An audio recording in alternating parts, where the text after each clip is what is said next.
Hello. Today, I want to have a question for everybody. Why are we still talking? Why do we feel that a vote or another election, these politicians, these people that are supposed to be serving us, are going to listen? We've addressed these grievances we have. They violate our Second Amendment, our First Amendment, all our constitutional rights constantly. You have people like Doomberg running around throwing money at people to ban firearms. And why? Because people like Doomberg feel that they are smarter than all of us and they can run our lives better than we know how. So I'm looking back at the founders here, and I'm going to lay this out in today's perspective. The founders had to resort to violence in order to get their way. Now, people will say, well, Martin Luther King, he accomplished it without violence. Well, he was part of it. There was also Malcolm X and the Black Panthers who were heavily armed and ready to take what was rightfully theirs if it wasn't given to them. And I feel without that weight, it's like you're going to give it to us peacefully or we're going to take it. If that wasn't there, it would still be an issue today. So, my glasses, I'm going to read this. To assume among the powers of the earth the equal and independent station to which the laws of nature and of nature's God entitle them, a decent respect to the opinions mankind requires that they should declare the causes which impel them to the change. So, sorry, I can't read up close without my glasses. But what this is saying is you have to tell. We used our speech. We did rallies, demonstration. I mean, look at the pro-life movement. I use them as an example because how many decades have they been fighting and peacefully and nothing's changed? And the same thing's going to happen with firearms. Now, we established government to defend and protect our rights. That's what they're there for. When they are violating our rights, they serve no more purpose. What are they for? Why do we need them? Now, experience has shown that mankind are more disposed to suffer while evils are sufferable than to right themselves by abolishing the forms to which they are accustomed. Now, we're not the ones abolishing things. The government has all but abolished the Constitution. They're not willing to have a real conversation. And we count on courts, and they've stacked the courts against the Constitution. Most of the judges probably don't even have a clue what the Constitution says. Governments are instituted among men, deriving their just powers from the consent of the governed. That whatever any form of government shall become destructive of these ends, it is the right of the people to alter or abolish it. The Second Amendment has absolutely nothing to do with hunting, and we all know this.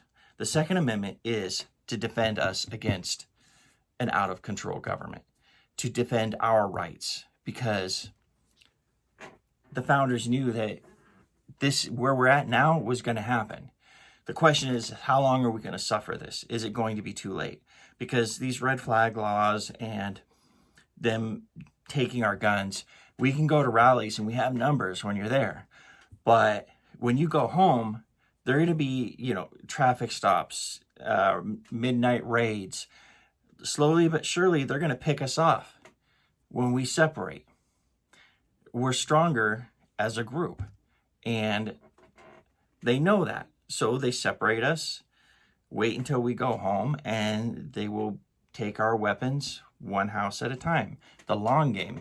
They've proven in the past that they're willing to wait and take time. That's why they took over the school systems, and they're no longer an education system, but indoctrination. Now, this is the important part. All this that I've read is from the Declaration of Independence. It is their right, it is their duty to throw off such government and to provide new guards for their future security. It is written, it was the founding of our country. At this point, how many more times, how many more rallies do we have to say? How many more elections before these traitors are dealt with? They don't need to be dealt with the court system. The court system is there to protect us. It's supposed to be there to protect us and our rights. Now it's being used against us. It's being used to take our rights away. We established them to protect us. When the court system, when the police, when the elected officials, when people like Doomberg are running around attacking our rights, attacking our Constitution, our country, they are traitors, they are terrorists. They do not deserve the protection of the Constitution. We are the ones that make the decision. It is our rights that they're taken away. We establish courts to protect those rights, and the courts are not protecting them. They're not on our side. So at what point do we stand up and fight is the question. How many more rallies before we say enough is enough? When do we start acting? This country is founded on a belief that it's not a right, but a duty to defend ourselves, our Constitution, our freedoms, our liberty. They're being attacked by traitors,